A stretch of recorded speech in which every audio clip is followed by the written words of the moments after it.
Берберскиот салон фризера веќе постои 35 години на село Аеродром. По аманет не татко ми што не остави дуќани и често луѓе околу него на селото и пријатели што остави. Бог да го прости, веќе 8 месеци го немаме со нас.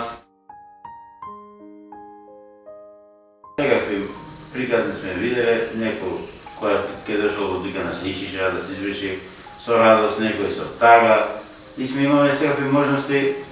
Берберот е као психијатар. Мора да го утежиш, мора да му дадеш некој морал, мора да му кажеш дека ќе биде, не се мачи, не се кирај, Господ е годен, ќе ти помогне. Зашто берберскиот занат е тако зашто работи тета со миштеријата.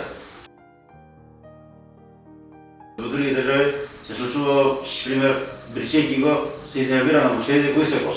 Значи, умрат, починал, лице место починал. Затоа сакам да кажам, берберскиот занат е многу специфичен занат, повеќе од него што други занатија што се. Ние сме ги фамилиарни стари скопјани, чукун дедо што игаме и мајки од татко стари скопјани. Се татко ми, кога што гледаде сликите од Стара Скопје, останаа многу. И он ми викаше, татко, сине, вика, не го мене, вика, повеќе аутентично да остане, вика, историски, вика, се знае дека да се обележи како било, вика, може да го ренавираш, вика, ама не целосно, вика, затоа што ги го изгубиш, вика, духот на дуќанот.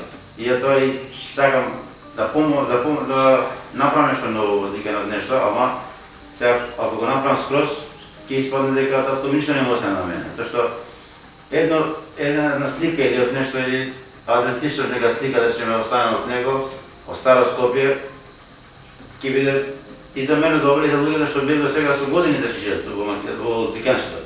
Кај се пак го зачувавме историскиот изглед на дуќанот.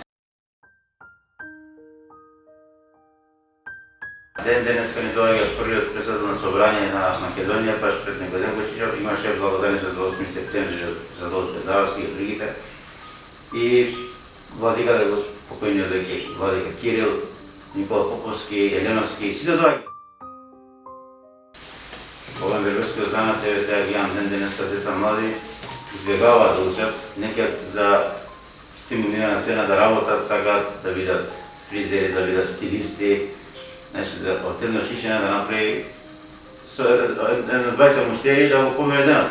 А ние така не смееме, татко ми викаше повод да капа колку да заврне од еднаш. Така истече од чешмата вода од еднаш, ќе го земеш тоа и ќе прилие. А вака полека се има секој ден, така и ние останувавме веќе 35 години, зашто ако берберскиот занат го сменевме со некоја друго, со модерен стил на животот, ќе немаше да остане, затоа што гледаме сами дека сиромаштија ден денеска има.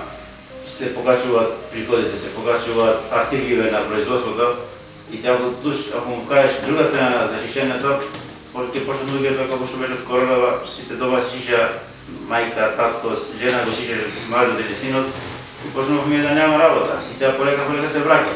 И сега ти ако кажеш дупла цена тоа што го имаме ние, изгубиш.